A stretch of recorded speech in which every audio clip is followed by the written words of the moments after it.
जरांगे पाटलांच्या घातपात कट प्रकरणात मोठा ट्विस्ट. नार्को टेस्टची मागणी, सुरक्षा काढून घेण्याचा जरांगे पाटलांचा दावा. धनंजय मुंडे, अमोल खुणे यांच्यासह माझी नार्को टेस्ट करा, सत्य बाहेर येऊ द्या, मनोज जरांगे पाटलांची मागणी. मनोज जरांगे पाटलांच्या घातपात कट प्रकरणाला नवे वळण मिळालंय. मराठा आंदोलक मनोज जरांगे पाटलांनी गुरुवारी जालना पोलीस अधीक्षकांची भेट घेत गंभीर आरोप केले आहेत.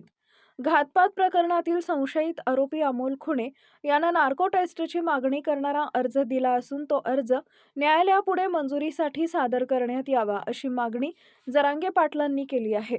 या प्रकरणात धनंजय मुंडे, अमोल खुणे, स्वतः मनोज जरांगे यांच्यासह 5 जणांची नार्को टेस्ट करण्यात यावी, म्हणजे सत्य दूध का दूध आणि पाणी का पाणी होईल, असं जरांगे म्हणाले. मनोज जरांगे यांनी आरोप केलाय की अमोल खुणे हा काही धुतल्या तांदळाचा नाहीये.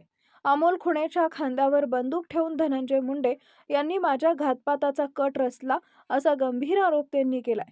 दरम्यान घातपात प्रकरणातील सर्व आरोपींचा जामीन रद्द करून पुन्हा चौकशी करण्यात यावी, अशी मागणीही जरांगे पाटील यांनी केली आहे.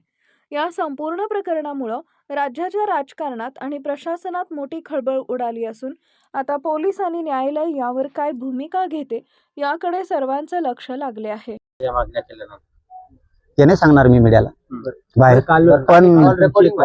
पण 100% हे सगळे कॉल रेकॉर्डिंग व्हायरल संवाद त्याच्यावर कसं बघता पाटील? हे मी निमोजित असलेला गोळ्यान पाहिजे.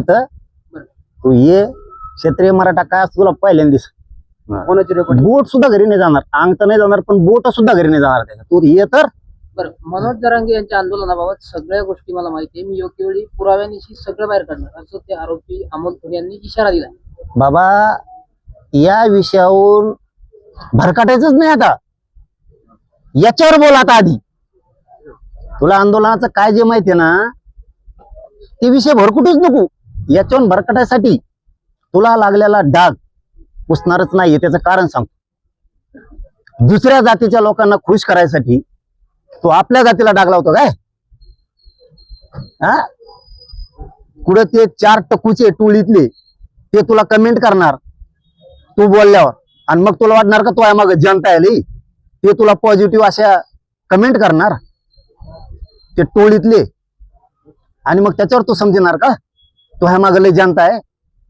त्याच्यावर तू पाऊल उचलणार का तू? आणि तुला जे काय आरोप करायचे ना आंदोलनातले, तू जे जे आरोप करणार आहे त्याचे तुला पुरावे सहित सिद्ध करावं लागणार, हे ध्यानात ठेव. नसता फौजदारी गुन्हे येतात पुढं. आता तू बघ काय काय होत. तू फक्त नीट राहू नको इथून पुढं.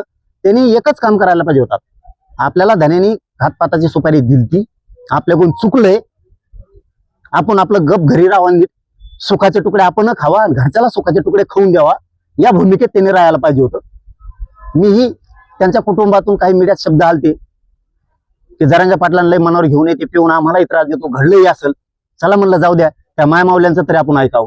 पण हे जर पुन्हा तेच करणार असला, त्यांचं ऐकून एखाद्या बार पुन्हा आमचा घातपात होऊ शकतो. त्याच्यामुळे ती नार्को टेस्ट होणं आता गरजेचं आहे. आणि यांच्या तिघांच्याही जामीन रद्द करून ते अर्ज तपास यंत्रणेनं कोर्टापुढे ठेवून त्याची परवानगी घेऊन नार्को टेस्ट होणं खूप गरजेचं आहे. माझाही अर्ज मंजूर करा दिलेला आहे मी, आणि हेही मंजूर करा याचा आहे. आणि फौज एकदाच्या नार्को टेस्ट मग कळण, याची जरी झाली तरी याच्यातून येणारे याला ज्या ज्या वेळेस विचारलं जाईल, तो परेलेला गेलता का, तुला कोणी बोलला का, कोणत्या साळ्या का, कोळ्या कोणतरी होता ना, तो बीडचा हा कांचा का, कोण तो बोलला का, कोणते गरुड हे तो बोलला का, नार्को टेस्ट मध्ये सगळे येईल ना. तर आम्हाला डरच नाही, त्याच्यामुळे काय आम्ही काही केलंच नाही ना, लपून का बसायचं.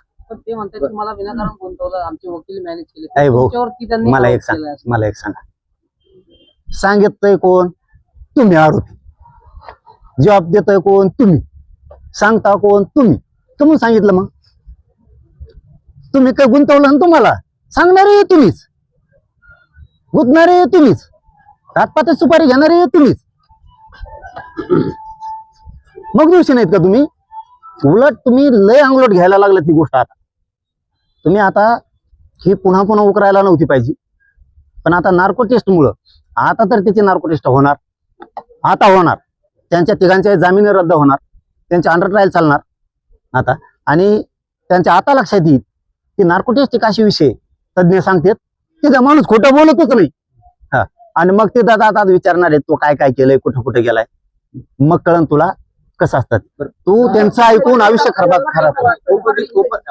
कोपर्डी प्रकरणावर त्यांनी आरोप केले एक खुलासा की जर केला तुम्ही अरे आरोपीला मारलं नाही तर मी फाशी गेला असं तुम्ही असं त्यांना तुम्ही म्हणले त्यांना मी काय म्हणतो काय नेमकी झालं हल्ला का? करण्यात मी तुम्ही काय सांगितलं. म्हणतो तुम्हाला की ह्या प्रकरणावरून लक्ष हटवण्यासाठी विनाकारण आंदोलनात काय आहे, कोपर्डीत काय आहे, हे करू नको आणि तुला करायचंच ना मी स्पष्ट मीडिया सांगालो ना का तुमच्या प्रश्नाचं उत्तर काय असं वेलफेअर द्यायला लोक का तू जो आहेच ना तो म्हणणंच आहे ना गुन्हा दाखल कर ना आमच्यावर कमिशनर बोलवतील ना आम्हाला आणि तुझे पुरावे सिद्ध होईल तिथं नसता पुन्हा तुला काय लागणार आहे आता क्लिअर उत्तर दिलं ना तुला काय आंदोलनातली माहिती आहे तुला काय कोपर्डीतली माहिती आहे तू त्याच्याबद्दल आमच्यावर गुन्हा दाखल कर बोल काय होणार आहे तुमच्यापाशी सांगा चला तुमच्यापाशी नाही मिळणार आहे का तू गुन्हा दाखल कर कमिशनर आम्हाला बोलवतील पण पुराव्यानिशी सिद्ध हो नसता इथून पुढे तोवर पलटणार आहे सगळं आता आरोप करताना विचार करून कर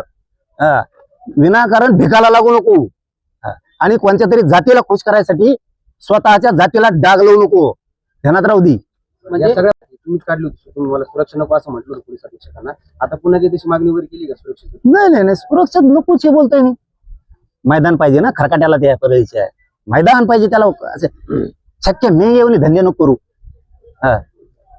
मैदान मोकळं पाहिजे ना घातपात करायचं चल ये एका बापाच्या आवला दे का चल ये मी पुरं माझं संरक्षण काढलंय मी माझ्या जालन्याच्या एसपी साहेबाला विनंती करून सांगितलंय माझं संरक्षण काढा मग तुम्ही ये तुला का व्हायचं तवा असले नको रे हिजडे धंदे करू याला पाठवून त्याला पाठवून घातपात करायला लाव आणि आता त्याच आरोपीच्या तोंडवून पुन्हा वकून घ्यायला लागला आणि फक्त आमच्या दोघांचेच नाव घेतोय तू जर धुतल्या तांदळून होता तो आरोपी त्यांनी सगळ्याचे नार्को टेस्ट करा म्हणायला पाहिजे होतं मग तरी पटलं असतं आम्हाला तो आमचे दोनच घेतून त्यांना साहेब म्हणतो त्याचा अर्थ हे खरकट परळीचं पुन्हा एकदा यांच्या खांद्यावर बंदूक ठेवून स्वतःचा साधायला लागलाय आणि पुन्हा मराठ्यात लावून द्यायला लागलाय आणि हे याच्या खांद्यावर बंदूक ठेवून पुन्हा घातपात करायचा कट पुन्हा धान्याने रचलाय त्याच्यात अशी शंका त्याच्या कालच्यापासून यायला लागली त्यामुळे टेन्शन घ्यायची गरज नाही आम्हाला कर नाही त्याला डर कशाला कशात बी तयारी नार्को टेस्ट काय कशात पण इमारतीच्या माझ्यावर उडी मारली.